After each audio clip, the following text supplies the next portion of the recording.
सर्व टीमांचे 2-2 सामने झालेले आहेत। तर पॉइंट टेबल मध्ये कोणाचे वर्चस्व आहे आणि कोणती टीम तळाला गेलेली आहे पॉइंट टेबलच्या, या व्हिडिओमध्ये आपण संपूर्ण पॉइंट टेबलचे समीकरण पाहणार आहोत। तर मित्रांनो, सर्व टीमचे 2-2 सामने झाले आहेत, काही टीमांचे 3-3 सामने झाले आहेत।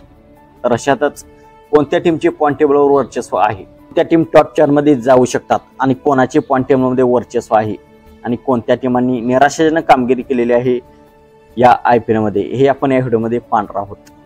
तर मित्रांनो, स्वागत आहे तुमचं आमच्या क्रिकेट मराठी या युट्यूब चॅनलवरती। या चॅनलवर आपण क्रिकेटच्या मराठीतून अपडेट्स पाहत असतो।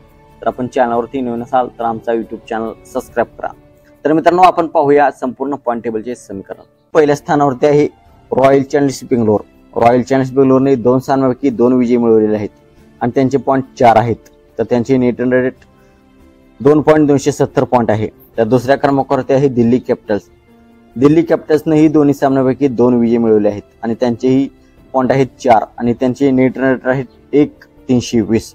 तर तिसऱ्या क्रमांकावरती आहे Lucknow Super Giants. Lucknow Super जायंट्सने 2 सामन्यांमध्ये एका सामन्यामध्ये विजय आणि एका सामन्यामध्ये त्यांना पराभवाचा सामना करावा लागला आहे।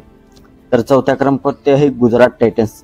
गुजरात टायटन्सचेही 2 सामने झाले आहेत आणि दोन्ही सामन्यांपैकी एका सामन्यामध्ये विजय आणि एका सामन्यामध्ये त्यांना पराभवाचा सामना करावा लागला आहे आणि त्यांचेही पॉइंट आहेत 2।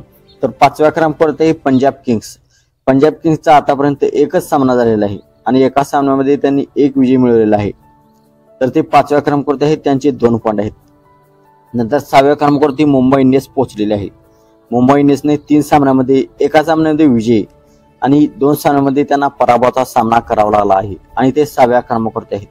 तर 7व्या क्रमांकावरती आहे Chennai Super Kings. Chennai Super किंग्सचे 3 सामने झाले आहेत, 3 सामन्यामध्ये एका सामन्यामध्ये विजय आणि 2 सामन्यामध्ये त्यांचा पराभव झाला आहे आणि त्यांचे पॉइंट आहेत 2 आणि ते 7व्या क्रमांकावरती आहेत। नंतर 8व्या क्रमांकावरती आहेत सनरायझर्स हैदराबाद। सनरायझर्स हैदराबादचेही 3 सामने झाले आहेत, 3 सामन्यांपैकी एका सामन्यामध्ये विजय आणि 2 सामन्यामध्ये त्यांचा देखील पराभव झाला आहे आणि त्यांचे देखील 2 पॉइंट आहेत। तर 9व्या क्रमांकावरती आहे राजस्थान रॉयल्स। राजस्थान रॉयल्सचेही 3 सामने झाले आहेत, 3 सामन्यांपैकी त्यांचा एका सामन्यामध्ये विजय आणि 2 सामन्यामध्ये त्यांचे पराभव झालेले आहेत आणि ते 9व्या क्रमांकावरती आहेत। तर 10व्या क्रमांकावरती आहे Kolkata Knight Riders. Kolkata Knight रायडर्सचे 3 सामने झाले आहेत, 3 सामन्यांपैकी एकामध्ये विजय आणि 2 सामन्यामध्ये त्यांना पराभवाचा सामना करावा लागला आहे। तर कोलकाता नाईट रायडर्स तळाला गेलेले आहे। तर मित्रांनो, आता IPL ची सुरुवात आहे। आताच IPL चा 1 आठवडा झाला आहे। काही टीमांचे 2 सामने झाले आहेत, काही टीमांचे 3 सामने झाले आहेत। तर अजून IPL ची सुरुवात आहे। तर पॉइंट टेबलमध्ये अजून उलथापालथ होऊ शकतात। एका सामन्याने देखील पॉइंट टेबलमध्ये खूप मोठी उलथापालथ होते।